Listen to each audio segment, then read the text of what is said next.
Hi అండి. ఈరోజు వీడియోలో టమాటా పచ్చడి ఎలా చేసుకోవాలో చూసేద్దాం. ముందుగా అయితే టమాటీలు కట్ చేసుకుందాం. ఇప్పుడు టమాటీలు అయితే చిన్న చిన్న ముక్కలుగా అయితే కట్ చేసుకున్నానండి. ఇవైతే నేను ఒక అరకిలో తీసుకున్నాను. ఇప్పుడు వీటిని అయితే పక్కన పెట్టుకుందాం.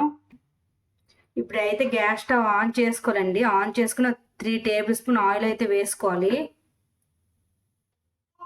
కొద్దిగా ఆయిల్ వేడిగా అయ్యాక ఎల్లుల్లిపాయ ఒక రెప్ప వేసుకోవాలండి.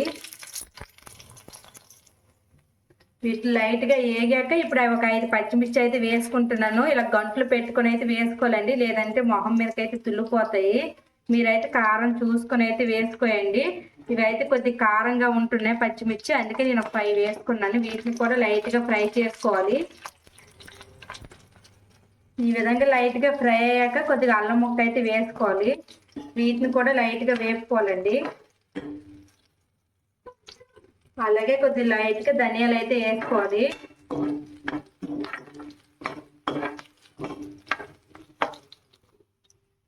ఈ ఫ్రై అయితే అయిపోయావు కదా. ఇప్పుడు మనం ముందుగా కట్ చేసుకున్నాం కదా టమాటా ముక్కలు అయితే వేసుకోవాలి. వేసుకొని ఒకసారి కలుపుకోవాలండి. ఈ టమాటాలు వేసుకున్న వెంటనే 1 టేబుల్ స్పూన్ పసుపు అయితే వేసుకోవాలండి. వేసుకుని అయితే గ్యాస్ అయితే హై ఫ్లేమ్లో పెట్టుకోవాలి. ఒకసారి అయితే కలుపుకుందాం. ఈ విధంగా కలుపుకొని అయితే మూత అయితే పెట్టేద్దామండి. ఒక 2 నిమిషాలు అయితే ఇలా మూత పెట్టుకొని ఉంచుకుందాం. ఇప్పుడు బాయిల్ అయిందో లేదో మూత తీసి అయితే చూసుకుందామండి.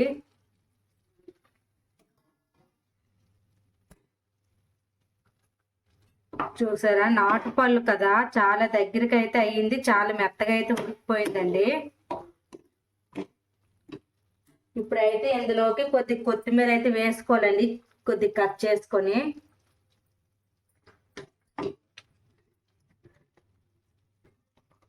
అలాగే ఒక 2 టేబుల్ స్పూన్ సాల్ట్ అయితే వేసుకోవాలి. మీరైతే టేస్ట్ చూసుకొని అయితే వేసుకోండి. నేనైతే 2 టేబుల్ స్పూన్లు అయితే వేసుకున్నాను. వేసుకొని అయితే వీటిని ఒకసారి కలుపుకుందాం.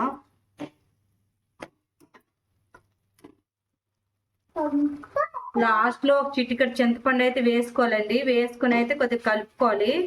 కలిపేసి గ్యాస్ స్టవ్ అయితే ఆఫ్ చేసుకోవాలండి. ఈ విధంగా ఉన్నప్పుడు నేనైతే గ్యాస్ స్టవ్ అయితే ఆఫ్ చేస్తాను. మనం గ్యాస్ స్టవ్ ఆపేస్తాం అన్నప్పుడు చింతపండు అయితే వేసుకోవాలండి, ముందైతే వేసుకోకూడదు. ఇప్పుడు వీటిని అయితే ఒక 2 మినిట్స్ అయితే చల్లగా అయినంత వరకు అయితే పక్కన పెట్టుకుందాం. ఇదిగా అండి, టమాటా పచ్చడి చల్లగా అయిపోయింది. ఇప్పుడైతే వీటిని అయితే మిక్సీ బౌల్లోకి తీసుకొని అయితే మిక్సీ పట్టుకోవాలండి. ఇదిగా అండి, ఈ విధంగా అయితే మిక్సీ పట్టుకోవాలి. ఇదిగా అండి, ఇప్పుడు ఒక మందంగా ఉండే స్టీల్ గిన్నెలోనైతే ఈ చట్నీ అయితే వేసుకోవాలి. ఈ విధంగా ఇదిగండి, ఈ విధంగా అయితే మిక్సీ పట్టుకోవాలి. ఇలాగైతే ఉంటుంది. ఇప్పుడైతే వీటిని పక్కన పెట్టుకుందాం. ఇప్పుడు గ్యాస్ స్టవ్ మీద అయితే కళాయి పెట్టుకోవాలండి. కళాయి పెట్టుకుని కొద్దిగా ఆయిల్ వేసుకోవాలి. ఓ 2 టేబుల్ స్పూన్లు వేసుకుంటే సరిపోతుంది. ఇప్పుడు ఈ ఆయిల్ గోరువెచ్చగా అయ్యాక 1 టేబుల్ స్పూన్ ఆవాలు వేసుకోవాలండి. అలాగే 1 టేబుల్ స్పూన్ జీలకర్ర వేసుకోవాలి.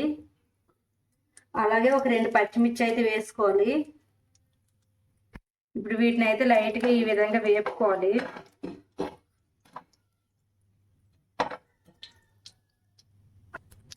ఇప్పుడు బాగా ఫ్రై అయ్యాక లాస్ట్లో కరివేపాకు వేసుకోవాలి. ఎప్పుడైతే బాగా కలుపుకోవాలండి. ఇప్పుడైతే గ్యాస్ స్టవ్ అయితే ఆఫ్ చేసుకోవాలి. ఈ తాలింపుని అయితే చట్నీలో వేసుకోవాలండి. ఇదిగండి, ఈ విధంగా తాలింపు మొత్తం చట్నీలో వేసుకొని కలుపుకోవాలి. ఇదిగండి, ఈ విధంగా ఒక కప్లోకి సర్వ్ చేసుకుంటే చాలా టేస్ట్గా ఉంటుంది. రైస్తో కానీ, చపాతీతో కానీ, దోసతో కానీ, ఇడ్లీతో కానీ ఈ విధంగా చేసుకుంటే చాలా టేస్టీగా ఉంటుంది. ఎవరైనా ట్రై చేయకపోయింటో అసలు ట్రై చేయండి. ట్రై చేసి ఎలాగొచ్చిందో కామెంట్ చేయండి. అయితే రైస్తో చూపిస్తున్నాను, చూసారు కదా, ఈ విధంగా చాలా బాగుంటుందండి. ఈరోజు వీడియో అయితే ఇది. Bye bye.